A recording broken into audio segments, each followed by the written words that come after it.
invito a ir al libro de los Hechos de los Apóstoles. Y como recordáis, a mí me gusta que participéis. Así que igual vamos a ir viendo algún texto bíblico y os pediré que me echéis una mano. Así entre todos sacamos un poco el significado de este texto. Os invito al capítulo 1 del libro de los Hechos de los Apóstoles. En el comienzo de este libro,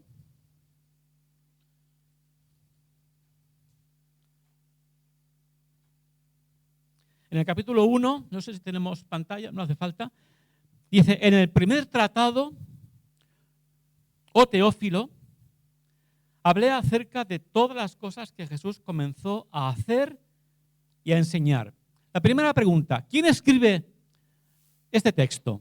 ¿Quién es el autor, el escritor del libro de los Hechos de los Apóstoles? ¿Quién es? ¿Lo sabéis? ¿Quién es el escritor? No era Pablo, era un médico. ¿Lo sabíais? Lucas, el médico Lucas. Era un médico, un hombre bien preparado. Y o sea que aparte de médico, era escritor. Y dice en el primer tratado, en el primer escrito, oh Teófilo, ¿cuál fue el primer escrito que hizo Lucas? ¿Cuál fue? Lo tenéis fácil, ¿eh? Lucas. ¿Cuál fue el primer tratado que escribió Lucas? Lucas, el Evangelio de Lucas. Así que sabemos ya dos cosas: que era médico, que era escritor y que escribió, ¿cuántos libros? 2 libros. El Evangelio de Lucas y el libro de los Hechos de los Apóstoles. Pero aparte de ser médico y de ser escritor, también fue un misionero. ¿Y esto por qué lo sabemos? Porque Pablo, el gran misionero, lo llevó a veces en su equipo misionero. Un hombre importante. Escritor, médico, misionero, un hombre de Dios. Y aquí dice, en el primer tratado, en el primer escrito, en el Evangelio de Lucas, dice: oh Teófilo. Teófilo sería un amigo de él. No se sabe quién en realidad era Teófilo, pero sería un contacto, un amigo, alguien cercano de Lucas, y se ve que le quería tener informado. Dice, en el primer tratado, en el Evangelio de Lucas, Teófilo, dice: hablé acerca de todas las cosas que Jesús comenzó a hacer y a enseñar. ¿Cuál fue el centro, cuál fue el motivo de su primer tratado? ¿De qué habló Lucas en el primer escrito que fue el Evangelio? ¿De quién? ¿De qué? De Jesús. El motivo de lo que compartía Lucas era el Señor Jesús. No era religión, no era inventos, no era historia de las religiones, era Jesús. ¿Cuál debe ser el centro de nuestra vida? El Señor Jesús. Es más, cuando hablamos del Evangelio con personas que se acercan a nosotros, tenemos que tener siempre en mente que nuestro objetivo es hablar de Jesús. Está bien que hablemos, no sé, de la Virgen María, que hablemos de las procesiones, que hablemos del Papa, que hablemos de cosas que nos dividen o que nos distinguen de otras religiones. Y parece que eso puede ser evangelizar, y eso no es evangelizar. ¿Qué es evangelizar? Hablar de Jesús. Así que lo que tenía en mente Lucas cuando escribe es Jesús. Ahora, el Señor puede permitir que quizá empecemos a hablar, no sé, de la confesión con un católico, o hablamos de las procesiones. Está bien que empecemos ahí, pero con la mente clara. Queremos ir a parar a la cruz. Queremos ir a parar al Calvario. Queremos ir a parar a donde el Señor nos perdonó. Llevó sobre sí nuestros pecados y nos limpió, nos salvó y nos dio vida y vida eterna. Y esto es lo que hace Lucas. En el primer tratado, o Teófilo, te hablé sobre todo de Jesús. Pero es interesante lo que aquí dice. Hablé acerca de todas las cosas que Jesús comenzó. Primero, ¿qué dice? A hacer y luego... Es interesante esto, ¿eh? Habla de Jesús, pero de dos aspectos. Lo que Jesús comenzó a hacer y a enseñar. ¿Y por qué esto es interesante? ¿Qué es lo que podemos destacar de lo que Jesús hacía? ¿Qué podemos destacar? ¿Qué pensáis que Jesús hacía que le llamó la atención a Lucas y lo escribe? ¿Qué hizo Jesús? ¿Qué hacía Jesús? ¿Hacía milagros? Muy bien. ¿Hacía sanidades? Él iba viajando de un sitio a otro. O sea, se movía. Es decir, la conducta es importantísimo. La conducta. El Señor con su vida, con sus acciones, con su forma de vivir, con su hacer, demostraba algo. Demostraba esa santidad, demostraba que era el Hijo de Dios, demostraba algo diferente. Y también, sin duda, con sus milagros. Quizás el Señor nos permita también y seamos instrumentos para hacer milagros, quizá no.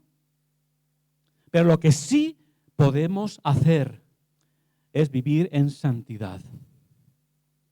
Vivir demostrando que somos hijos del Rey. Demostrando que amamos al Señor. Que nuestra conducta sea un impacto a los que nos rodean. Es decir, nuestro hacer es muy importante.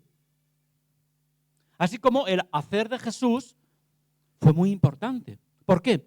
Porque si nuestro hacer es correcto, ¿qué ocurre?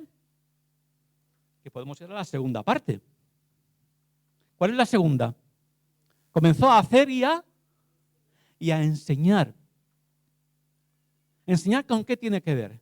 Tiene que ver con hablar, con explicar, con decir, con proclamar, con evangelizar. Pero ¿creéis que un creyente que tiene una vida un poco dudosa, el Señor la puede usar, ¿eh? Usó hasta un borrico para hablar. Pero el Señor va a usar a un vaso sucio. Lo puede usar. Está por encima. Pero no es lo normal. El Señor quiere usar vasos limpios. Quiere usar personas intachables. Personas que vivan cerca. Personas que anhelen la santidad. Cuando eso ocurre, el Señor va a usarnos. Es lo que pasaba con Jesús. Lo que dice Lucas. Teófilo, de Jesús dos cosas. Te hablo de eso, de lo que él empezó a hacer y a enseñar. Este es nuestro modelo. Si queremos ser de Dios que impacten, tenemos que vigilar mucho nuestro hacer para entonces poder enseñar, poder predicar, poder evangelizar.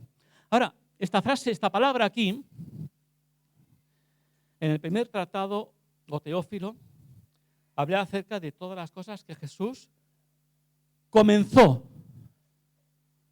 a hacer y a enseñar. Es decir, el Evangelio de Lucas, el primero de los dos escritos, tiene que ver con el comienzo del ministerio de Jesús. Ahora, si hay un comienzo, ¿qué se supone que hay después?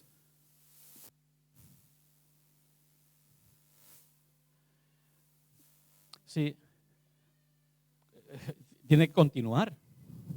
Si comenzó, es porque hay una continuación.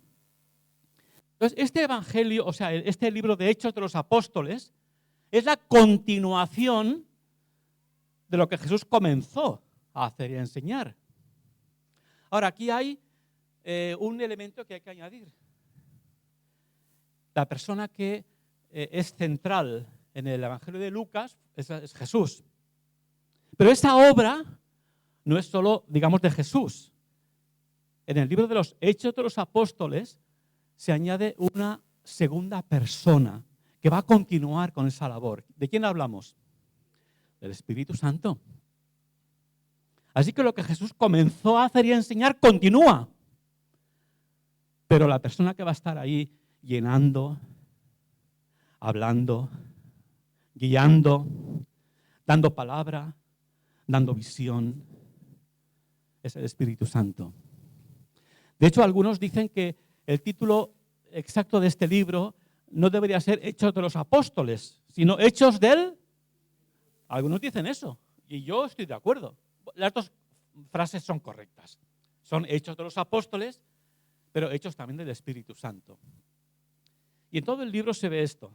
Se ve cómo el Señor levanta hombres, levanta mujeres, prepara escenarios, prepara viajes, prepara naciones, y ahí se ve cómo avanza la obra de Dios. Qué precioso, ¿no? Y esto lo refleja Lucas en sus libros. En su Evangelio y en este libro de los Hechos de los Apóstoles. Dice el versículo siguiente, dice, hasta el día en que fue recibido arriba, después de haber dado mandamientos por el Espíritu Santo a los apóstoles que había escogido. Es decir, lo que narra Lucas es desde su nacimiento hasta el día que fue recibido arriba al Señor Jesús. Es decir, habla de toda su trayectoria terrenal. Hace referencia a profecías del Antiguo Testamento, hace referencias a cosas del futuro, a profecías, pero sobre todo hace un énfasis en el ministerio terrenal del Señor Jesús. Ya cuando Él asciende, cuando Él marcha, deja allí a ese equipo de personas, sus apóstoles, con muchas mujeres, gente que amaba y esperaba a Dios, y cuando Él marcha, entonces envía a ese compañero, ese consolador, el Espíritu Santo, que va a continuar el trabajo a través de los suyos. Dice el versículo 4, dice, y estando juntos, les mandó que no se fueran de Jerusalén, sino que esperasen la promesa del Padre, la cual les dijo, oísteis de mí. Es decir, el Señor les dice lo siguiente a sus apóstoles, mirad, habéis estado conmigo 3 años, habéis visto lo que yo he hecho y he enseñado, habéis visto mi ministerio terrenal, estáis bastante preparados, pero os falta algo, os falta el toque del Espíritu Santo. Y aquellos hombres de Dios se fueron a un lugar alto, un aposento alto, una habitación, y allí estuvieron esperando que el Señor les visitara. Después de no muchos días, no fueron 40 o 50, pocos días, el Señor les visitó a través del Espíritu Santo. Hubo un derramamiento precioso de Dios. Empezaron a predicar el Evangelio y de allí se extendió a todo el mundo el Evangelio. No fue fácil. Pasaron momentos muy duros, pero allí empezó lo que ha sido imparable. Que vayamos por donde vayamos, vemos a personas que aman a Dios, buscan a Dios. ¿Por qué? Porque el Espíritu Santo es el que hace la obra y el que hace que se extienda el Evangelio. Así que aquellos hombres, llenos del Espíritu Santo, empiezan a predicar, empezaron en Jerusalén, se convierten por miles, son bautizados, y ellos estaban tan a gusto en Jerusalén, aunque con persecuciones. ¿Recordáis que después de que aquel paralítico fue sanado en la puerta de la Hermosa, en el templo de la Hermosa, fueron llamados por el concilio, por las autoridades, oye, ¿qué hacéis? Estamos predicando. No podéis, os prohibimos que prediquéis, no podéis predicar. A la cárcel. Y el Señor los saca de la cárcel de forma milagrosa. ¿Y qué hacen ellos? Se van a sus casas y se esconden. Se van al templo y siguen predicando. Y habían salido de la cárcel. Y ocurre algo muy interesante. Vamos al capítulo 5. Vamos al capítulo 5 del libro de los Hechos.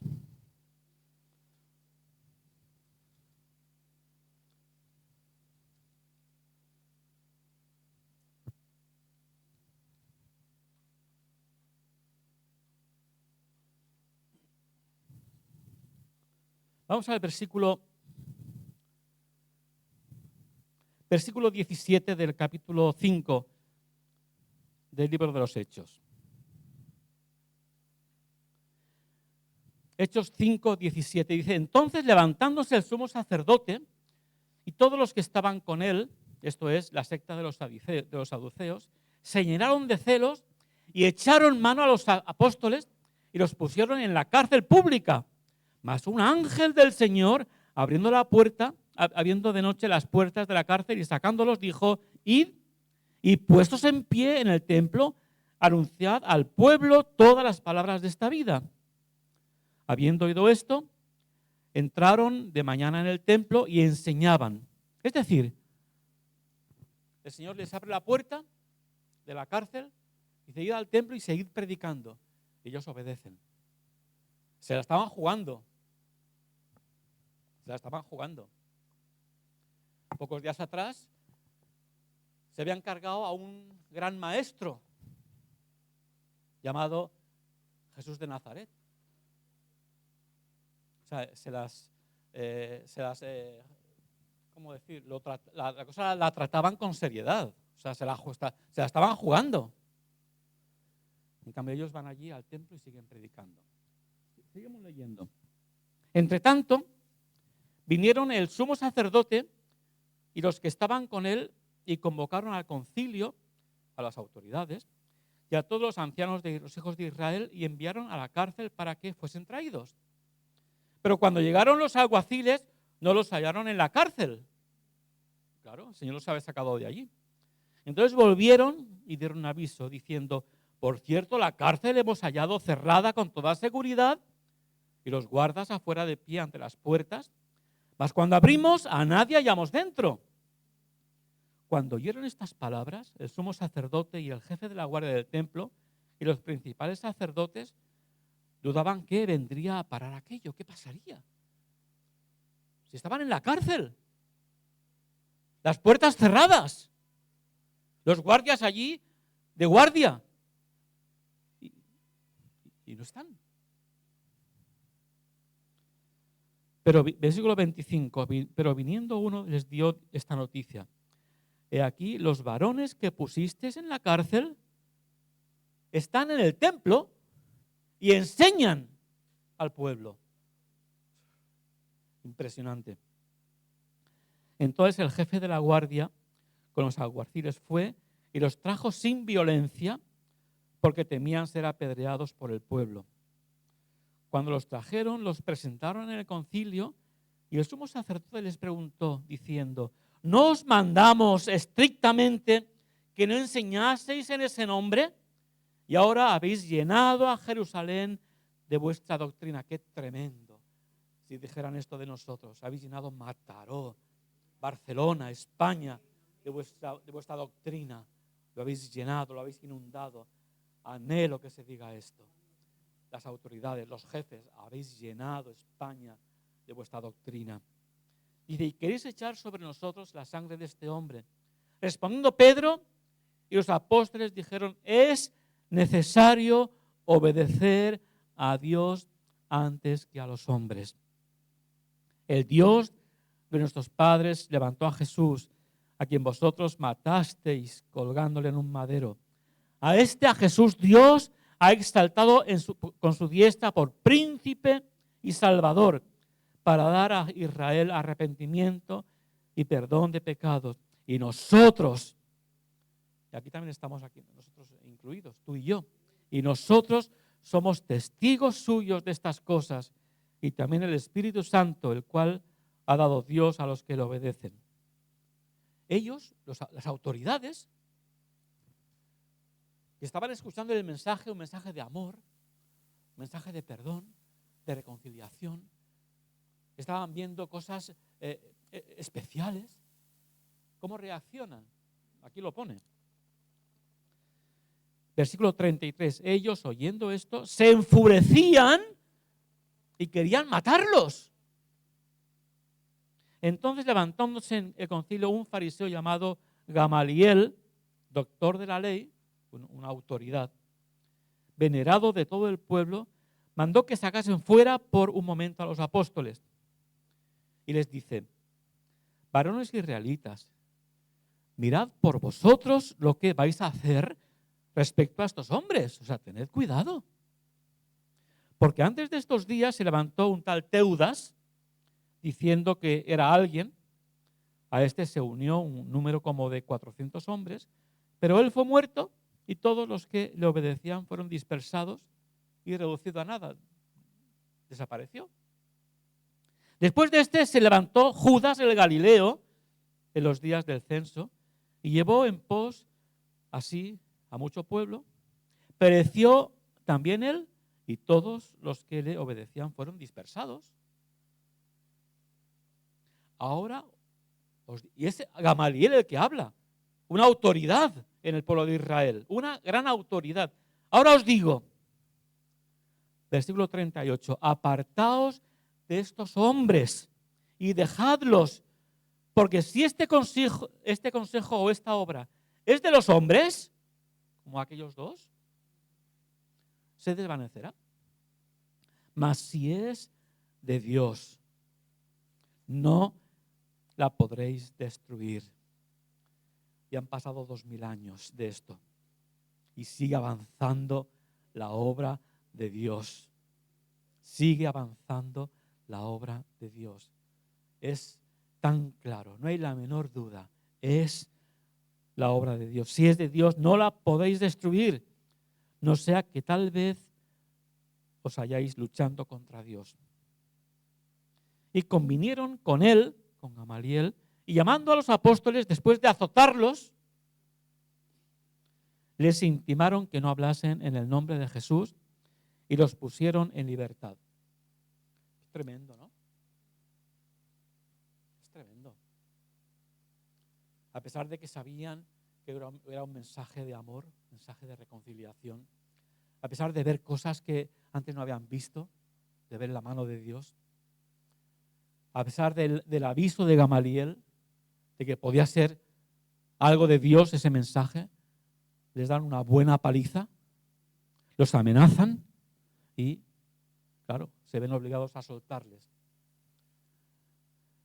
¿Qué habríais hecho vosotros si hubierais sido esos apóstoles? Yo de verdad no sé qué habría hecho. No sé qué habría hecho. Te han apaleado, te han amenazado.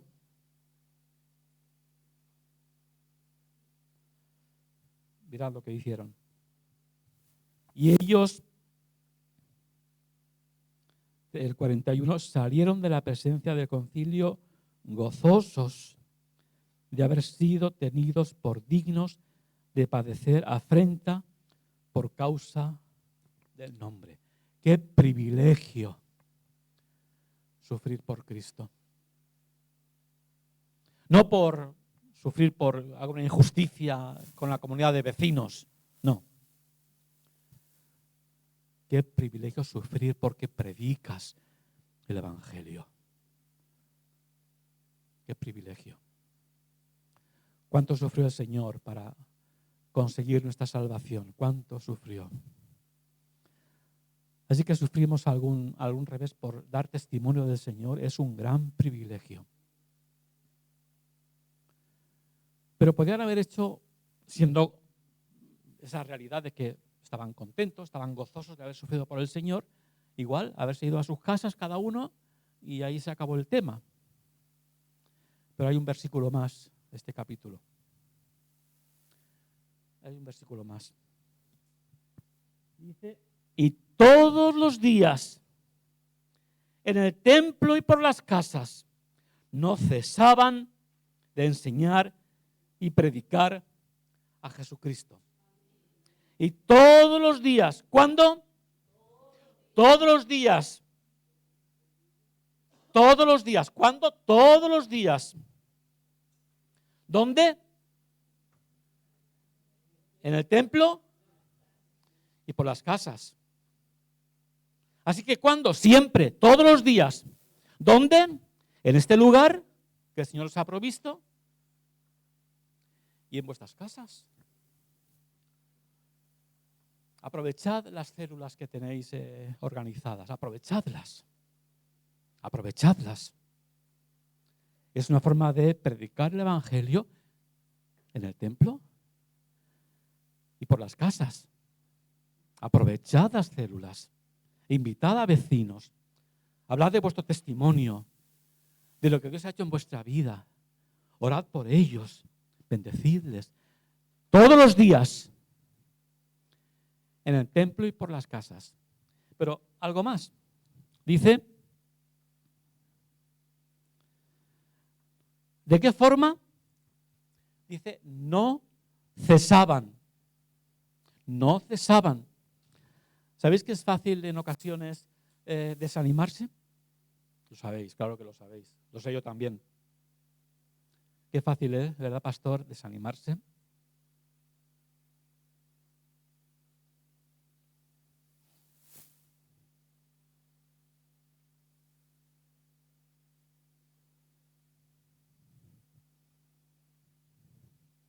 No cesaban.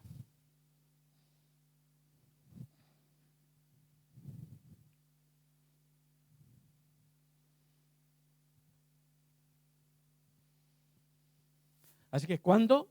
Todos los días. ¿Dónde? En el templo y por las casas. ¿Cómo? Sin cesar. No cesaban. ¿Con desánimo? Pues con desánimo. Pero no cesaban. ¿Y cuál era su objetivo? Enseñar y predicar. La enseñanza tiene que ver con la formación, con avanzar en las Escrituras, con conocer más del Señor, con estudiar. Os animo, hermanos, a que os dediquéis al estudio de la palabra. No cesaban de enseñar y de predicar. Predicar tiene que ver con la extensión del Evangelio. Tiene que ver con la evangelización. Y esas dos partes son importantes. De estudiar como buenos discípulos, pero como buenos evangelizadores, extender el Evangelio. Predicar y enseñar. Y otra vez el final. No cesaban de enseñar y predicar a Jesucristo. O como es la versión más cercana, que Jesús es el Cristo, que Jesús es el Mesías. Este es el centro del mensaje del Evangelio. Predicar que Jesús es el enviado de Dios. Es el Salvador, es el Mesías. Claro, ese mensaje a los judíos les alteraba. ¿Cómo que Jesús es el Mesías prometido, nuestro Mesías, el que está en todo el Antiguo Testamento? Sí, ese es. Ese es Jesús. Claro, los judíos, muchos no lo podían soportar este mensaje. Ahora, muchísimos, por miles, sí. Se habla en un texto que habían más de 5.000 que se habían convertido allí en Israel, que eran judíos, que habían entendido Jesús es el Mesías. Ahora, muchos otros no. Este es nuestro mensaje. Predicar que Jesús es el enviado de Dios. Y el Señor para eso te ha llamado a ti. Te ha llamado a ti. Es un gran privilegio que tienes, que tenemos. El Señor puede haber enviado ángeles. Puede levantar hasta las piedras, si quisiera. Te ha llamado a ti. Cuenta contigo. Así que todos los días, en el templo y por las casas, no cesaban de enseñar y predicar a Jesucristo.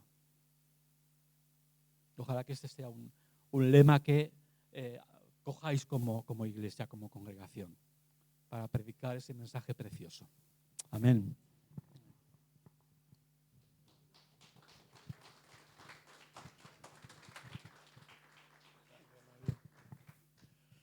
Muchas gracias, David. Aleluya. Podéis venir y terminamos con una oración. Aleluya. Qué sencillo, ¿eh? Aleluya. Y qué fácil. Lo sencillo es fácil, ¿no? Aunque a veces se complica un poco, pero lo sencillo es fácil. Aleluya. Nos ponemos de pie y terminamos con una oración. Sí, damos gracias al Señor. Tenemos a Manelín entre nosotros, que le operaron. Damos gracias al Señor que todo ha ido bien. ¿Ya está recuperado? Bueno, gloria a Dios. El Señor lo ha guardado y todo ha salido bien. Así que gracias Señor. Gracias Señor, gracias por esta palabra, Señor. Tu palabra es fiel y verdadera. Aleluya. Oh, aleluya. Aleluya. Queremos recibirla. Díselo al Señor, quiero recibirla. Quiero comerla. Aleluya. Porque esta palabra es la voluntad del Padre. Aleluya. Que Jesús como ejemplo la cumplió. Que los discípulos también como ejemplo la cumplieron. Y ahora nos toca a nosotros. Aleluya. Aleluya. Mientras estaba hablando, David estaba pensando que realmente si leemos lo que Jesús hacía y lo que Jesús enseñaba, vamos a encontrar respuestas a cualquier pregunta. Porque Jesús sigue hoy respondiendo. La palabra de Dios sigue hoy respondiendo. Aleluya. Aleluya. Si buscas lo que Jesús hacía en la Biblia y buscas lo que Él enseñaba, encontrarás todas las respuestas que necesitas. Todas. Incluso las que no hay, porque se nos dirá, como le dijo a los discípulos, no os toca a vosotros saber esto. Hasta las que no tienen que ser respondidas. Aleluya. Gracias, Señor. Gracias por David y Esther. Los bendecimos, Señor. Que tú sigas bendiciéndolos, Señor. Aleluya. En esa actitud incesante. Aleluya. Aleluya. Tomamos esa palabra, Señor, y queremos, Espíritu Santo, que tú la selles en nuestros corazones. Pídeselo al Espíritu Santo, séllala. No es lo mismo escuchar una palabra y que el Espíritu Santo no la selle, a que escuches una palabra y le digas, séllala. Porque es un lenguaje que le agrada a Jesús. Séllala. Aleluya. La sulamita dice en Cantares, ponme como un sello en tu brazo. Es un lenguaje que al Señor le agrada. El Espíritu Santo es nuestro sello. Sella, por favor.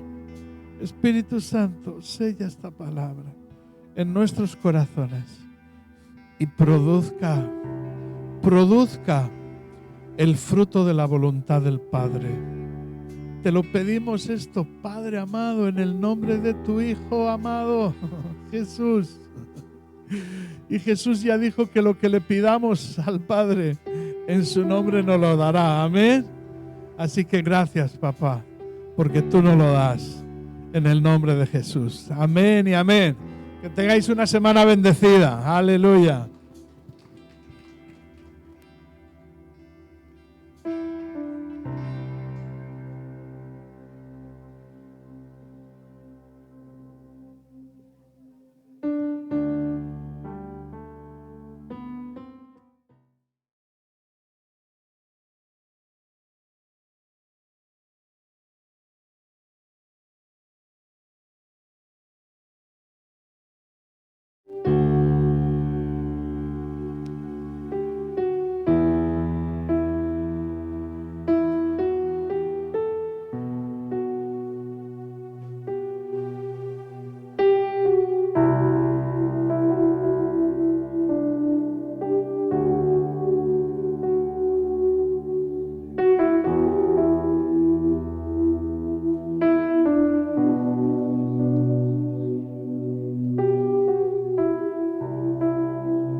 Let's